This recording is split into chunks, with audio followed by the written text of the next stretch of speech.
اس دوپہر وہ دونوں رابی کی سیر کے لیے گئے تھے۔ شادی سے پہلے بھی وہ دونوں اکثر یہاں آیا کرتے تھے۔ فلک کو یہاں دریا کے کنارے پر تنہائی اور خاموشی میں آ کر بیٹھنا بہت پسند تھا۔ بعض دفعہ جب سلمان اس کے ساتھ نہ ہوتا تو وہ اپنی کسی دوست کو ساتھ لے آتی۔ کشتی کے ذریعے وہ کامران کی بارہ دری میں چلے گئے۔ دریا کے وسط میں بنی ہوئی یہ مغلیہ دور کی عمارت اسے بڑی اٹریکٹ کیا کرتی تھی۔ سلمان اور وہ بارہ دری کے مختلف حصوں میں پھرتے اور باتیں کرتے رہے۔ پھر جب شام ڈھلنے لگی تو وہ دونوں ایک بار پھر کشتی کے ذریعے بارہ دری سے واپس کنارے پر آ گئے تھے۔ کنارے سے اوپر سڑک پر جانے کے لیے انہوں نے چلنا شروع کیا تھا جب فلک نے پھٹے کپڑوں اور لمبے بالوں اور داڑھی والے ایک فقیر کو دیکھا تھا۔ وہ دریا کے کنارے پر کچھ فاصلے پر بیٹھا ہوا تھا۔ اس کی داڑھی اور بالوں میں کیچڑ لگا ہوا تھا اور پھٹے کپڑوں میں اس کا سیاہ سوکھا ہوا جسم نظر آ رہا تھا۔ اس نے اپنی قمیض کے دامن میں کچھ پتھر اکٹھے کیے ہوئے تھے اور وہ وقفے وقفے اس گڑھے میں پتھر پھینک رہا تھا۔ پتھر گرنے پر کیچڑ اور پانی اچھل کر ادھر ادھر گر رہا تھا۔ ان دونوں کو فقیر کے سامنے سے گزر کر جانا تھا اور فلک کا خیال تھا کہ ان کے گزرتے وقت فقیر پانی والے گڑھے میں پتھر نہیں پھینکے گا۔ یہی اطمینان لیے وہ باتیں کرتی ہوئی سلمان کے ساتھ اس گڑھے کے پاس سے گزرنے لگی اور اسی وقت فقیر نے اپنی گود میں رکھا ہوا سب سے بڑا پتھر اٹھا کر گڑھے میں پھینکا تھا۔ ایک چھپاکے کے ساتھ گدلا پانی اڑ کر فلک کے چہرے اور لباس کو داغدار کر گیا تھا۔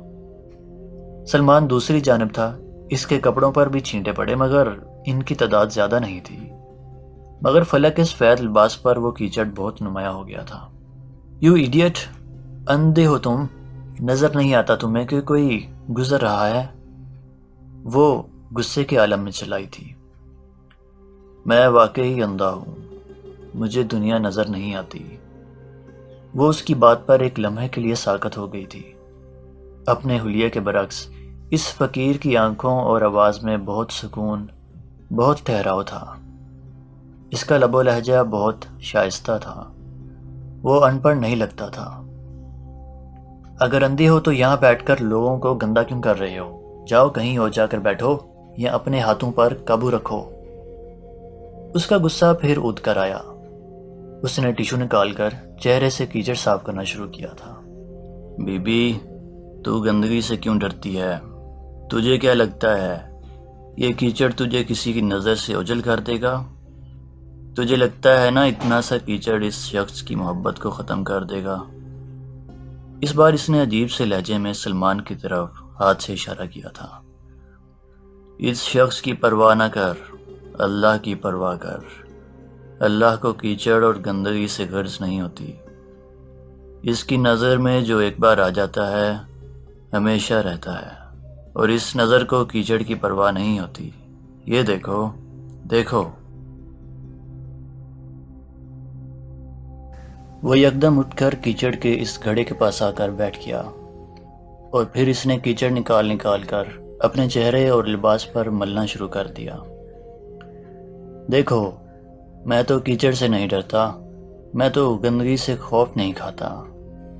جانتا ہوں اس کی نظر اس کیچڑ اور گندگی پر نہیں جائے گی، وہ صرف میرے وجود کو دیکھے گا۔ اس بار بات کرتے ہوئے وہ ہذیانی کیفیت میں تھا۔ وہ ٹیشو کے ساتھ چہرہ صاف کرتے ہوئے اسے دیکھتی رہی اور اس کے اشتعال میں اضافہ ہوتا گیا تھا۔ میں جس کی نظر میں ہوں میرے لیے کافی ہے۔ مجھے جس کی محبت چاہیے مل چکی ہے مجھے، اور کسی کی محبت کی پرواہ نہیں ہے۔ یہ تو دروازہ ہے، دروازے کا کام راستہ دینا ہوتا ہے یا راستہ روکنا۔ تیرا راستہ اس نے روک دیا ہے، تیرا ہی کیا ہر عورت کا راستہ اس نے روک دیا ہے۔ آگے جانے نہیں دیتا۔ اسے لے کر کیا کرے گی تو؟ یہ کل نہیں ہے بی بی، یہ کل نہیں ہے۔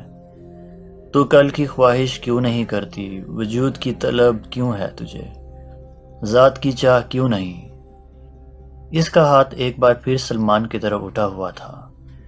تم بیکاری لوگ رستے میں بیٹھ جاتے ہو اور پھر بکواس شروع کر دیتے ہو۔ چلو سلمان، اس نے یکدم سلمان کا ہاتھ پکڑ کر وہاں سے چلنا شروع کر دیا، جو اب تک بالکل خاموشی سے ساری گفتگو سنتا رہا تھا۔ ہر ایک کو بھکاری بنا کر رستے میں بٹھایا ہوا ہے اور ہر ایک خود کو مالک سمجھتا ہے، جب تک ٹھوکر نہیں لگتی، جب تک گھٹنوں پر نہیں گرتا، اپنی اوقات کا پتہ ہی نہیں چلتا۔ وجود کے نصیب میں ہے بھکاری ہونا، بس ذات بھکاری نہیں ہو سکتی۔ وجود کے مقدر میں مانگنا ہے، ذات کا وصف دینا ہے۔ میں کیا، تو کیا بی بی، سب بھکاری ہیں، آج نہیں تو کل، کل نہیں تو پرسوں، کبھی نہ کبھی بھکاری بننا ہی پڑتا ہے، مانگنا ہی ہوتا ہے۔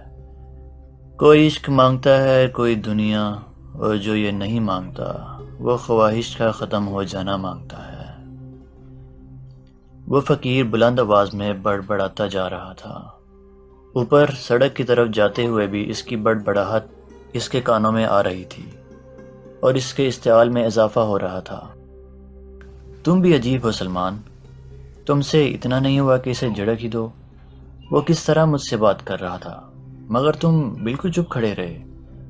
اس نے یکدم سلمان سے کہنا شروع کیا تھا۔